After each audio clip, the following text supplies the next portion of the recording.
क्या स्टेज पे एक्ट करते हुए इम्प्रॉम्प्टू जोक्स मारते हो, ये अलाउड होता है? हाँ, कितना प्लान्ड होता है, कितना इम्प्रॉम्प्टू होता है? 90% 80% तो मैं कह सकता 80% आई वुड से कि प्लान होता है और उसकी तगड़ी रिहर्सल होती है।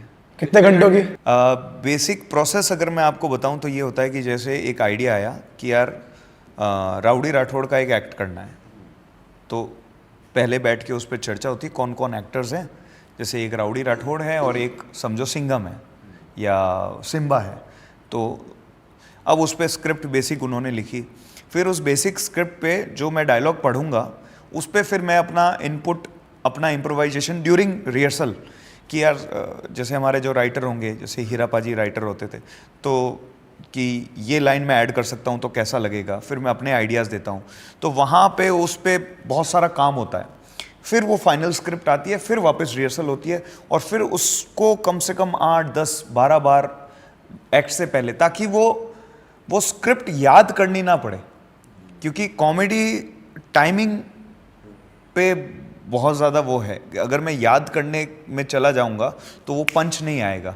आपने एक लाइन बोली, खट से मैंने एक लाइन बोल दी विदाउट सोचे हुए, तभी वो उसको आएगा। तो वहाँ पे एक इतना बढ़िया प्रोसेस है। ये प्रोसेस और मैंने किसी शो में या और कहीं नहीं देखा जो कपिल भाई के टीम में जो होता है। ये बहुत ही मतलब उन्होंने इतना अच्छा प्रोसेस बनाया हुआ है कि मज़ा आता ही है। भाई वो देखकर भी हंसी आती है जब आप लोग एक्ट करते करते अपने ऊपर ही हंसते हो, एक्ट भी हंसने लग जाते हो। कपिल शर्मा भाई भी हंसते रहते हैं और ये नेचुरल है। जैसे कि अभी हम बात करते करते हंसी आ गई, तो वो भी नेचुरल है कि जोक मारते मारते कभी खुद को भी हंसी आ जाती है।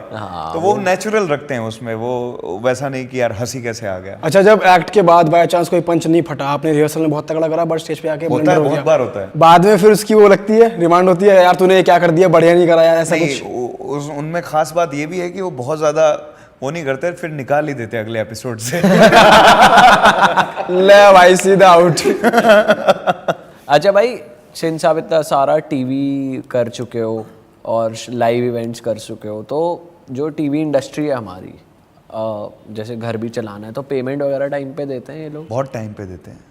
हाँ, ये तो सारे बड़े, जैसे अगर मैं बात करूँ जियो सिनेमा या वायाकॉम, कपिल शर्मा के जो प्रोडक्शन हाउसेस हैं, K9 प्रोडक्शन, तो इनका तो कोई है ही नहीं प्रॉब्लम। मैं तो ऐसे लोगों के साथ सुनते हो वैसे कि कुछ लोग जैसे हम भी सुनते हैं कि भाई टाइम पे पेमेंट नहीं आ रही है? मैंने ऐसा नहीं, जैसे कॉमेडी सर्कस में वो स्टेज पे ही बोल देते थे पहले तो कि चैनल वाले चेक नहीं दे रहे हैं। वो कॉमेडी की बात होती है, लेकिन कॉमेडी में सच भी तो बोल देते हैं भाई। है ऐसे बहुत सारे प्रोडक्शन हाउसेज हैं, ऐसे बहुत सारे इवेंट्स में जब मैं काम करता हूँ तो हमने अभी तो हमने बहुत स्ट्रिक्ट रूल्स इवेंट इंडस्ट्री में हमने बनाए हुए हैं। प्रॉपर उनको मेल हम करते हैं कि भाई इवेंट से 2 दिन पहले शुरू हो, जैसे 20 तारीख का है तो 18 तारीख को हमारा पूरा कंप्लीट होना चाहिए। एडवांस मतलब एडवांस या पूरी पेमेंट? पूरी पेमेंट। ओके, 100%। तो लेकिन 10 साल पहले, 8 साल पहले, 5 साल पहले हम जब इवेंट्स करते थे तो उसमें इवेंट्स में मैंने एक्सपीरियंस ज़्यादा ही इवेंट्स में किया है कि पेमेंट अटक जाता था। तो अगर आप बता सकते हो कपिल शर्मा शो के, अगर आप एक एपिसोड में हो, अगर आप बता सकते हो क्या रहता है पे? जब मैंने जब शुरुआत किया था बहुत पहले, तो मेरे ख्याल से 20-25,000 था मेरा, और आखिर में मुझे लगता है कि जब लास्ट ईयर जब मैंने किया तो करीबन 1 लाख रुपए के आसपास वो था। भाई ऐसा होता है कि ऑडियंस से रिस्पॉन्स आ रहा है या डिमांड ज़्यादा आ रही है तब आर्टिस्ट की फीस बढ़ती है, फिर जितना एक्ट बढ़ रहा है उसका स्टेज पे तब फीस बढ़ती है, मतलब सैलरी बेसिकली? दोनों चीज़ों का कॉम्बिनेशन होगा मेरे ख्याल से। और फीस वो नहीं बढ़ाते, फीस हमें रिक्वेस्ट करनी हमें बोलना पड़ता है। अब मेरी फेस वैल्यू बढ़ गई है, थोड़ा अमाउंट बढ़ा। जैसे नेगोशिएट हम जनरली करते हैं, क्योंकि ये उनकी टीम नहीं करती है फ्रंट, ये अकाउंट्स का जो उनका फाइनेंशियल डिपार्टमेंट एक अलग होता है जो सारे आर्टिस्ट के साथ वो करते हैं बात। तो वही है कि जैसे अगर मुझे फ़ोन आएगा कि यार ये डेट को हम शूट कर रहे हैं, how much you will charge, so मैं बोलूँगा कि अभी तो आई एम चार्जिंग 1.5 और 2 लाख और समथिंग। तो फिर बोले अरे यार इतना तो हमारा बजट नहीं है, हम तो can we close it at 50? तो मैं बोलूँगा 50 इज नॉट पॉसिबल, थोड़ा आप ही आ गया। इस तरह से बातें होती। फिर एक तक आके बात बन गई थी लास्ट टाइम। हाँ, एक तक आके लास्ट टाइम बात बन फिर वो वैसा भी होता है ना कि जब जैसे कि अब वो बात है कि अगर उनको पता चल जाए टीवी वालों को, यार इस एक्टर को ज़रूरत है हमारी, मतलब इसको काम चाहिए अभी, तो वो फिर निचोड़ लेते हैं। और अगर हमें पता चल जाए कि हमारे अलावा इनका काम नहीं होना, तो हम निचोड़ लेते हैं, है ना? बात अगर अक्षय कुमार की मिमिक्री की आती तो आपके बिना तो काम नहीं चल रहा, फिर मुझे लग रहा है लोगों का। हाँ, तो वैसे एक बात बताओ, जैसे कपिल शर्मा शो पे ही जब सेलिब्रिटीज आते हैं तो वो भी सेगमेंट प्लान्ड होता है, उसकी भी रिहर्सल होती है पहले सेलिब्रिटी के साथ, या वो नहीं, वो प्लान नहीं होता, वो बिल्कुल प्लान नहीं होता। अच्छा वो सेगमेंट वो लाइव होता है, वो लाइव। बट आप लोगों का सेगमेंट प्लान्ड होता है, आप लोग एक ऐसी लोगों का रिहर्सल करते हो कि यहाँ सेलिब्रिटीज बैठे हैं, उनको आई कांटेक्ट करके नहीं, ऐसा कैमरा एंगल्स के लिए। ज़्यादा से ज़्यादा हमारा ये एंट्री का रिहर्सल होता है कि मेरा एंट्री वहाँ से, अगर गाने के साथ मैं एंट्री कर रहा हूँ तो मैं वहाँ से एंट्री करूँगा, फिर मेरे को एक्टर यहाँ से करेंगे, या फिर हम दोनों साथ में करेंगे, कहाँ हमारी प्लेसिंग होगी, कौन सा कैमरा हमको, तो ये एक 5-10 मिनट का एक स्टेज टेक्निकल रिहर्सल वो ज़रूर होता है। अक्षय सर की तो प्लान्ड होती होगी एंट्री वगैरह, क्योंकि वो तो कूदते ही आते हैं, कुछ स्टंट करते हुए। आर्टिस्ट का एंट्री कह सकते हैं आपकी, कभी कभी वो, या वो कोई परफॉर्मेंस कर रहे हैं, डांस वांस कुछ कर रहे हैं,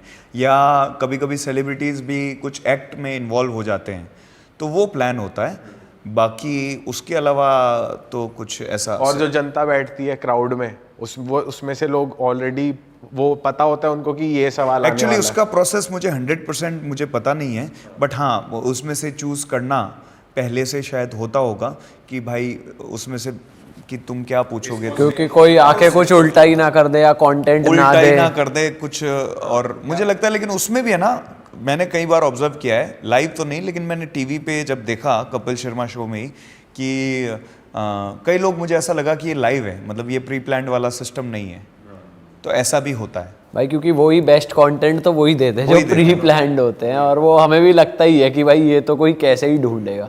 अच्छा भाई वो बताओ, क्योंकि जब भाईजान आए थे, सलमान भाई आए थे, तो आपने खुद अपने हैंडल पे भी वो रील पोस्ट करी थी जब वो आपको अप्रिशिएट कर रहे थे, तो वो जब आते हैं तो माहौल कैसा रहता है? क्योंकि वो भी एक वन ऑफ द प्रोड्यूसर थे सोनी वाले शो के, तो तब माहौल कैसा होता है और आपका इंटरेक्शन कैसा रहा? वो अभी तक जो मेरे लाइफ के टर्निंग पॉइंट्स हैं, जैसे एक मैंने कहा एंटरटेनमेंट के लिए कुछ भी करेगा, कॉमेडी सर्कस जिसमें अक्षय सर के साथ था, इंडियाज़ गॉट टैलेंट, तो ये मतलब वो बिगेस्ट जो टर्निंग मोमेंट्स होते हैं, या जो अचीवमेंट कह सकते हैं, या मेमोरेबल चीज़, वो ये था कि यार कपिल शर्मा शो जो मतलब बहुत बड़ा show, one of the top most shows जो माने जाते हैं, उसमें सलमान भाई एक इतने बड़े स्टार, तो हम बहुत एक्साइटेड थे सब लोग कि अरे यार सलमान खान, और मैं तो बहुत ज़्यादा एक्साइटेड था क्योंकि मैं सलमान भाई का भी बहुत फ़ैन हूँ, मतलब मैंने पहले कभी उनको देखा नहीं, मैं मिला नहीं कभी इससे उनसे पहले, तो एक्ट हुआ और सलमान खान ने बहुत एंजॉय किया मेरी उस चीज़ को, बहुत उसमें वो हंसे, वो तो जेन्युइनली हंसते हैं, जेन्युइनली, वो नहीं हंसते तो नहीं हंसते, मतलब वो वाला जब हंसते हैं तो दिल से हंसते हैं, वो पूरा दिल से हंसते हैं। तो वो अच्छा, एक्ट ख़त्म होने के बाद उन्होंने मुझे बुलाया फिर कि यार बिल्कुल तुम सेम टू सेम करते हो, तो मेरे लिए बहुत बड़ा मोमेंट वो हो गया कि इतने बड़े आर्टिस्ट ने, सलमान भाई ने मेरे लिए इतना बोला। फिर क्या हुआ कि लास्ट में जब जैसे सारे आर्टिस्ट वगैरह आ जाते हैं, तो मुझे इतना, मतलब क्या कहूँ कि मज़ा भी आया, थोड़ा शर्म भी आई, क्योंकि वो मुझे देख रहे हैं, वो मुझे देख के हंस रहे हैं कि यार ये बिल्कुल वैसा ही है। तो मुझे भी हंसी आया, तो एक मुझ पे मत हंसो यार, मुझ पे क्यों हंस रहे हो? मैं तो कुछ कर भी नहीं अब रहा। तो एक्ट खत्म हो गया। बट नर्वस होते हैं सब उस टाइम सलमान, मतलब क्योंकि सलमान भाई की इमेज ऐसी है कि उनसे हाँ वो ज्यादा भी फ्रैंक नहीं हो ना, कम भी नहीं हो ना। तो जब पहले डायलॉग तक मैं नर्वस था, लेकिन जैसे मैंने पहला मेरा शायद यही डायलॉग था कि सलमान भाई कैसे हैं भाईजान, ऐसा था, तो उसमें उनका जो रिएक्शन आया, तो वहाँ से मेरी नर्वसनेस सारी, कॉन्फिडेंस आ गया कि वो एंजॉय कर रहे हैं।